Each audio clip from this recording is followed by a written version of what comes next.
Assalamualaikum warahmatullahi wabarakatuh. Kami dari kelompok 6 ingin mempresentasikan hasil kerja kelompok kami yang beranggotakan saya, Armidita Putri Permatasari, Istia Mila, Vera Rahmita, dan Muhammad Alif. Assalamualaikum warahmatullahi wabarakatuh. Nama saya Muhammad Alif Ramadan dari kelompok 6 ingin menjelaskan tentang penalaran dalam matematika. Yang pertama ada penalaran induktif. Penalaran induktif melibatkan persepsi tentang keteraturan, misalnya untuk mendapatkan kesamaan dari contoh-contoh yang berbeda. Dalam matematika, mendapatkan kesamaan tersebut dapat menjadi dasar dalam rangka pembuatan konsep, yaitu dengan cara mengurangi hal-hal yang harus diingat. Contoh, siswa diminta menebak aturan yang digunakan untuk memilih bilangan 3, 5, 7. Jika aturan itu adalah satu barisan bilangan ganjil, maka aturan itu sesuai dengan contoh.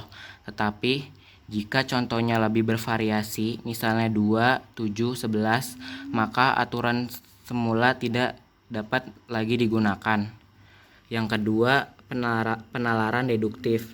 Ada dua jenis penalaran deduktif, yaitu kondisional dan silogisma. Penalaran kondisional. Penalaran kondisional merupakan hubungan antara kondisi. Ada 4 jenis penalaran kondisional, yaitu contoh 1, memperkuat antesden. Jika n bilangan genap, maka ia habis dibagi 2. N bilangan genap. Oleh karena itu, n habis dibagi 2. Contoh 2, memperkuat konsekuen. Jika A dan B lebih besar 0, maka A plus B lebih besar 0, titik A plus B lebih besar 0. Oleh karena itu, A dan B lebih besar 0. Contoh 3, menyangkal antesden. Jika suatu bangun geometri berbentuk persegi panjang, maka terdapat dua pasang sisi yang sejajar. Suatu bangun geometri tidak berbentuk persegi panjang. Oleh karena itu, ia tidak mempunyai dua pasang sisi yang sejajar. Contoh 4, menyangkal konsekuen. Jika suatu bangun geometri beralas A dan tinggi T mempunyai luas setengah AT, maka bangun itu adalah segitiga. Suatu bangun geometri beralas A dan tinggi T bukan merupakan segitiga, oleh karena itu luasnya tidak sama setengah AT. Yang kedua, penalaran silogisma. Bentuk umum penalaran silogisma adalah dua premis yang berbentuk implikasi serta kesimpulan dari kedua premis itu. Premis pertama, P panah Q. Premis kedua, Q panah R. Kesimpulan, P panah R. Dengan demikian, silogisma terdiri atas dua premis atau pernyataan ditambah dengan satu kesimpulan. Contoh, beberapa bilangan asli adalah bilangan prima. Beberapa bilangan prima adalah bilangan ganjil. Oleh karena itu, beberapa bilangan asli adalah bilangan ganjil. Contoh tersebut adalah benar, tetapi ada juga yang tidak benar. Beberapa bilangan ganjil adalah bilangan prima.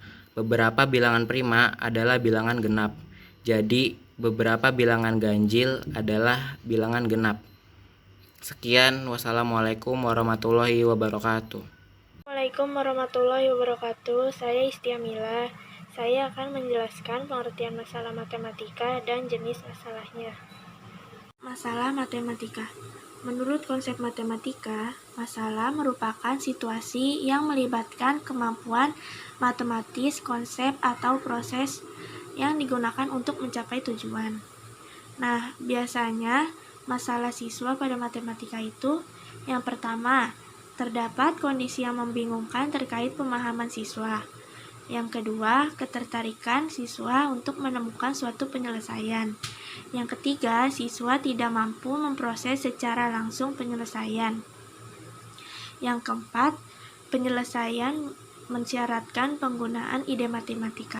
Masalah yang pertama dan yang ketiga ini sudah kita temuin ya di sebagian besar siswa SD. Terdapat kondisi yang membingungkan terkait pemahaman siswa, dan siswa tidak mampu memproses secara langsung penyelesaian. Bagaimana solusinya? Solusi masalah siswa pada matematika itu, yang pertama, kita biasain siswanya belajar sejak dari rumah, atau dibimbing oleh orang tua masing-masing. Nah, yang kedua, memakai media belajar yang mempermudah siswa agar sedikit demi sedikit siswa dapat memahami atau memproses secara langsung penyelesaian. Kita masuk ke jenis masalah. Masalah matematika meliputi yang pertama, masalah rumit, masalah yang prosedur penyelesaiannya sekedar mengulang secara algoritmik. Nah, yang kedua, masalah non-rutin, masalah yang prosedur penyelesaiannya memerlukan perencanaan penyelesaian, tidak sekedar menggunakan rumus atau teorema atau dalil. Nah, yang ketiga, masalah rutin terapan, masalah yang dikaitkan dengan dunia nyata atau kehidupan sehari-hari. Soal masalah rutin. Pada hari Senin, ada 5.479 orang menonton film. 3.477 orang menonton pada hari Selasa. Dan 6.399 orang menonton pada hari Rabu. Berapa jumlah orang yang menonton pada 3 hari itu? Nah, caranya tinggal kita jumlah-jumlah aja kan, gampang. Soal di atas dikatakan masalah rutin, padahal cuma jumlah-jumlahan gini kan ya. Nah, tapi menurut sebagian besar siswa SD, karena permasalahannya itu tergantung di dalamnya merupakan permasalahan yang berkaitan dengan operasi hitung, jadi itu jatuhnya masuknya ke masalah rumit. Soal masalah non-rutin. Nah, yang pertama, Dewi dan Titin diberikan sebatang coklat. Bentuk coklatnya seperti gambar berikut.